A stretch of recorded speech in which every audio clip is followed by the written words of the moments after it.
গোৱালপাৰা জিলাৰ পাইকানত অবৈধ দখল উচ্ছেদৰ সময়ত হোৱা হিংসাত্মক পৰিস্থিতি দুৰ্ভাগ্যজনক। হিংসা প্ৰতিহিংসা এৰাই চলিবলৈ সদৌ অসম ছাত্ৰ সন্থাই সকলোৰে প্ৰতি আহ্বান জনাইছো। আমি কোনো লোকৰে প্ৰাণহানি হোৱাটো নিবিচাৰো, কিন্তু একে সময়তে চৰকাৰী নিৰ্দেশ কাৰ্যকৰী কৰিবলৈ গৈ বা নিজৰ কৰ্তব্য পালন কৰিবলৈ যোৱা আৰক্ষীৰ লোকক প্ৰশাসনৰ লোকক আক্ৰমণ কৰাটো খেদি অহাটো কোনো কাৰণতে গ্ৰহণযোগ্য নহয়। যোৱা কিছুদিন ধৰি অসমত উচ্ছেদ চলি আছে।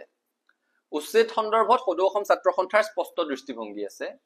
সদৌ অসম ছাত্ৰ সন্থাই দীৰ্ঘদিন ধৰি কৈ আহিছো যে অসমৰ সংৰক্ষিত বনাঞ্চল, সত্ৰৰ মাটি বা আন চৰকাৰী ভূমিত সন্দেহযুক্ত বাংলাদেশীয়ে অবাধ বেদখল চলাইছে আৰু তেনে বেদখল উচ্ছেদ হ'ব লাগিব।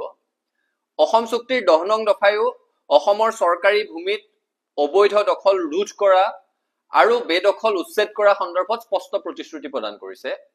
অসম চুক্তিয়ে জনজাতীয় বেল ব্লকৰ সুৰক্ষাৰ কথাও স্পষ্টভাৱে উল্লেখ কৰিছে।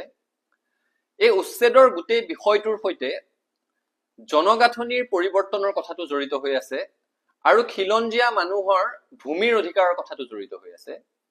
যিসকল বৈধ ভাৰতীয় নাগৰিক ভূমিহীন, তেওঁলোকে চৰকাৰী নীতিৰ আধাৰত নিৰ্দিষ্ট পৰিমাণৰ ভূমি পাব লাগিব, কিন্তু ভূমিহীন হল বুলিয়ে যতেই মন যায়, যিমান মন যায় সিমান ভূমি দখল কৰিব নোৱাৰিব কোনো কাৰণত। আৰু সেইকাৰণে চৰকাৰলৈ ছাত্ৰ সন্থাৰ স্পষ্ট দাবী যে এই উচ্ছেদৰ কথাটোৰ লগত বা ভূমিৰ কথাটোৰ লগত এটাটো জনগাঁথনিৰ পৰিৱৰ্তনৰ কথাটো জড়িত হৈ আছে, দ্বিতীয়তে খিলঞ্জীয়া মানুহৰ ৰাজনৈতিক অধিকাৰৰ কথাটো জড়িত হৈ আছে। গতিকে যিসকল বৈধ ভাৰতীয় নাগৰিক ভূমিহীন, তেওঁলোক মূলতঃ যিখন জিলাৰ বাসিন্দা, চৰকাৰলৈ আমি দাবী জনাইছো যে তেওঁলোকক সেইখন জিলাৰে চৰকাৰী মাটিত পুনৰ সংস্থাপনৰ ব্যৱস্থা কৰিব লাগে।